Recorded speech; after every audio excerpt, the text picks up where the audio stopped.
The Name of the Wind, The King Killer Chronicle, Day 1, by Patrick Rothfuss. Prologue. A silence of 3 parts. It was night again. The Waystone Inn lay in silence, and it was a silence of 3 parts. The most obvious part was a hollow, echoing quiet, made by things that were lacking. If there had been a wind, it would have sighed through the trees, set the inn's sign creaking on its hooks, and brushed the silence down the road like trailing autumn leaves. If there had been a crowd, even a handful of men inside the inn, they would have filled the silence with conversation and laughter, the clatter and clamor one expects from a drinking house during the dark hours of night. If there had been music... But no, of course there was no music. In fact, there were none of these things, and so the silence remained. Inside the Waystone, a pair of men huddled at one corner of the bar. They drank with quiet determination, avoiding serious discussions of troubling news. In doing this, they added a small, sullen silence to the larger, hollow one, and made an alloy of sorts, a counterpoint. The third silence was not an easy thing to notice. If you listened for an hour, you might begin to feel it in the wooden floor underfoot, and in the rough, splintering barrels behind the bar. It was in the weight of the black stone hearth that held the heat of a long dead fire. It was in the slow back and forth of a white linen cloth rubbing along the grain of the bar, and it was in the hands of the man who stood there, polishing a stretch of mahogany that already gleamed in the lamplight. The man had true red hair, red as flame. His eyes were dark and distant, and he moved with the subtle certainty that comes from knowing many things. The Waystone was his, just as the third silence was his. This was appropriate, as it was the greatest silence of the 3, wrapping the others inside itself. It was deep and wide as autumn's ending. It was heavy as a great river-smooth stone. It was the patient, cut-flower sound of a man who is waiting to die. Chapter 1. A Place for Demons. It was felling night, and the usual crowd had gathered at the Waystone Inn. 5 wasn't much of a crowd, but 5 was as many as the Waystone ever saw these days, times being what they were. Old Cobb was filling his role as storyteller and advice dispensary. The men at the bar sipped their drinks and listened. In the back room, a young innkeeper stood out of sight behind the door, smiling as he listened to the details of a familiar story. When he awoke, Taborlin the Great found himself locked in a high tower. They had taken his sword and stripped him of his tools. Key, coin, and candle were all gone, but that weren't even the worst of it, you see. Cobb paused for effect, 'cause the lamps on the wall were burning blue. Graham, Jake, and Shep nodded to themselves. The 3 friends had grown up together, listening to Cobb's stories and ignoring his advice. Cobb peered closely at the newer, more attentive member of his small audience, the smith's prentice. "Do you know what that meant, boy?" Everyone called the smith's prentice boy, despite the fact that he was a hand taller than anyone there. Small towns being what they are, he would most likely remain boy until his beard filled out, or he bloodied someone's nose over the matter. The boy gave a slow nod. "The Chandrian." "That's right," Cobb said approvingly. "The Chandrian. Everyone knows what blue fire is one of their signs." Now he was... "But how'd they find him?" the boy interrupted. "And why didn't they kill him when they had the chance?" "Hush now, you'll get all the answers before the end," Jake said. "Now let him tell it." "No need for all that, Jake," Graham said. "Boy's just curious. Drink or drink." "I drank me drink already," Jake grumbled. "I needs another, but the innkeeper's still skinning rats in the back room." He raised his voice and knocked his empty mug hollowly on the top of the mahogany bar. "Hoy! We're thirsty men in here." The innkeeper appeared with 5 bowls of stew and 2 warm round loaves of bread. He pulled more beer for Jake, Shep, and old Cobb, moving with an air of bustling efficiency. The story was set aside while the men tended to their dinners. Old Cobb tucked away his bowl of stew with the predatory efficiency of a lifetime bachelor. The others were still blowing steam off their bowls when he finished the last of his loaf and returned to his story. Now Taborlin needed to escape, but when he looked around he saw his cell had no door, no windows. All around him was nothing but smooth, hard stone. It was a cell no man had ever escaped. But Taborlin knew the names of all things, and so all things were his to command. He said to the stone, "Break!" and the stone broke. The wall tore like a piece of paper, and through that hole Taborlin could see the sky and breathe the sweet spring air. He stepped to the edge, looked down, and without a second thought he stepped out into the open air. The boy's eyes went wide. "He didn't." Cobb nodded seriously. So Taborlin fell, but he did not despair, for he knew the name of the wind, and so the wind obeyed him.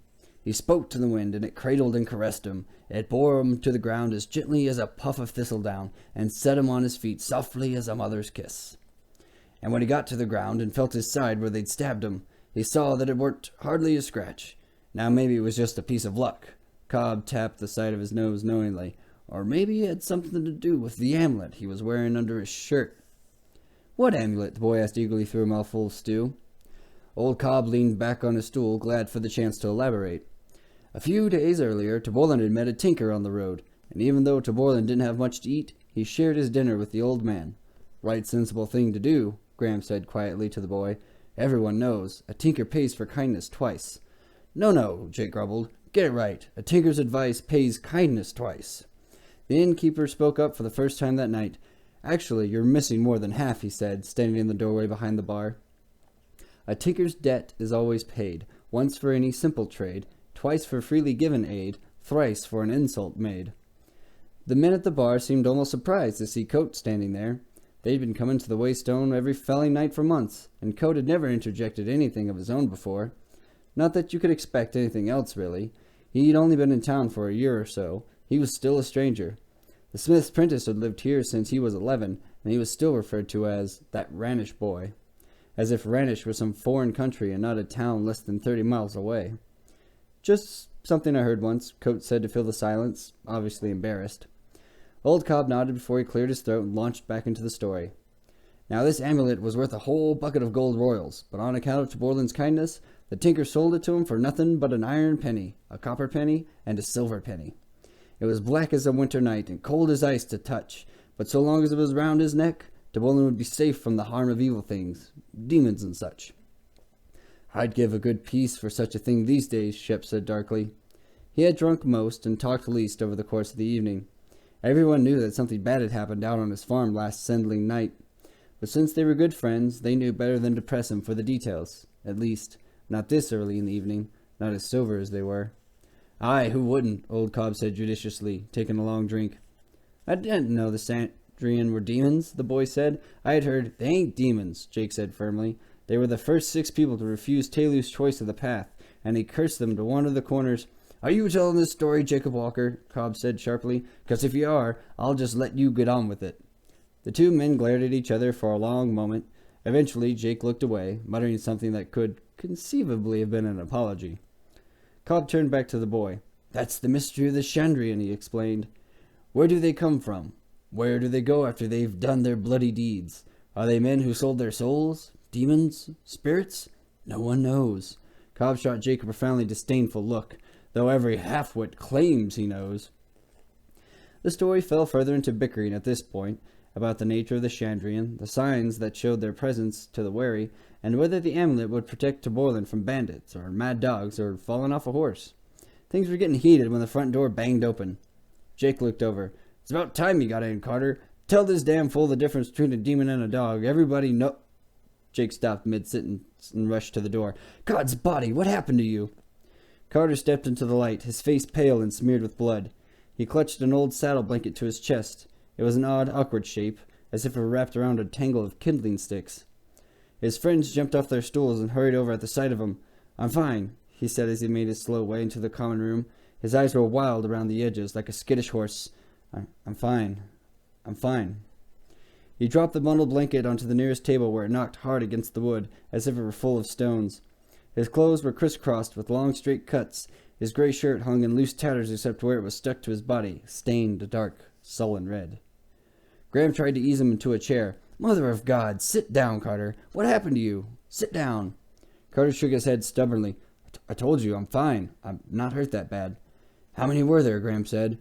1, Carter said, but it's not what you think. God damn it, I told you, Carter. Old Cobb burst out with the sort of frightened anger only relatives and close friends can muster. I told you for months now, you can't go out alone, not even as far as Baden. It ain't safe. Jake laid a hand on the old man's arm, quieting him. Just take a sit, Graham said, still trying to steer Carter into a chair. Let's get that shirt off you and get you cleaned up. Carter shook his head. I'm fine. I got cut up a little, but the blood is mostly Nellie's. It jumped on her. Killed her about 2 miles outside town, past the old stone bridge. A moment of serious silence followed the news.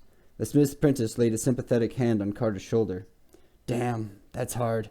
She was gentle as a lamb, too. Never tried to bite or kick you when you brought her in for shoes. Best horse in town. Damn, He trailed off. Damn, I don't know what to say.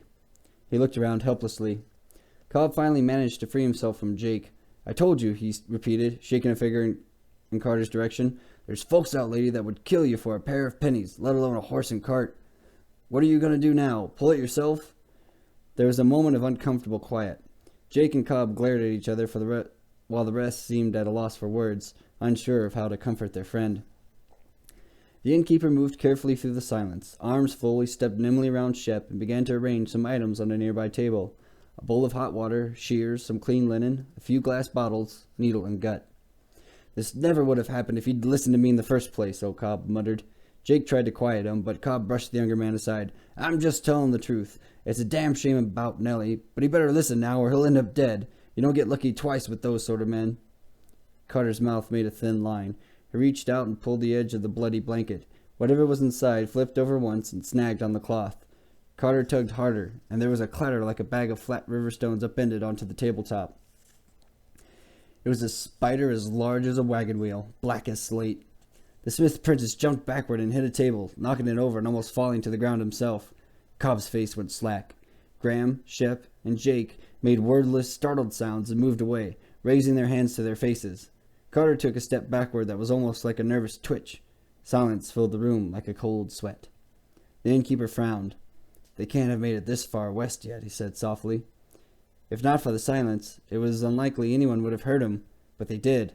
Their eyes pulled away from the thing on the table to stare mutely at the red-haired man. Jake found his voice first. You know what this is?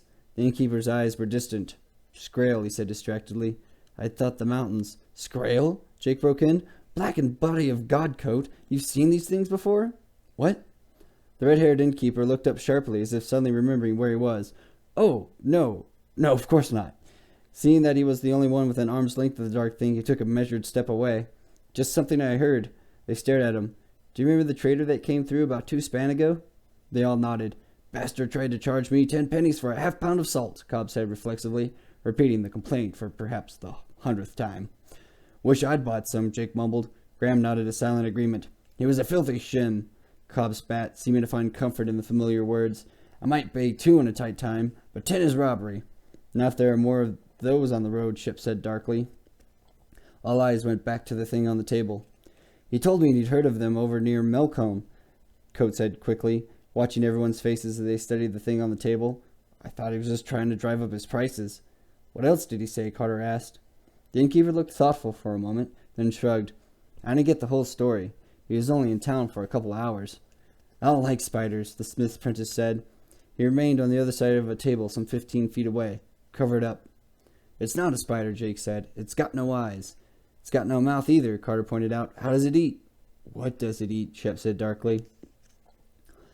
The innkeeper continued to eye the thing curiously. He leaned closer, stretching out a hand. Everyone edged even farther away from the table.